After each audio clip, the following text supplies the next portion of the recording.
I see a ton of guys, they always wrench on these wire nuts and they spin it all the way back, and it makes it a pain in the ass if you ever have to get back into it. So what I like to do is, as soon as you start seeing the wires twist right there, that's it. You ain't gonna get the wire nut any tighter. Now you're just spinning wires. So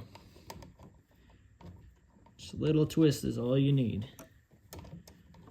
Even the ends up.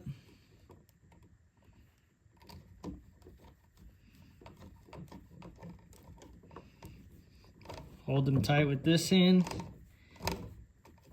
As soon as they start spinning up to your hand, that's it. That's all you need. That's all you need.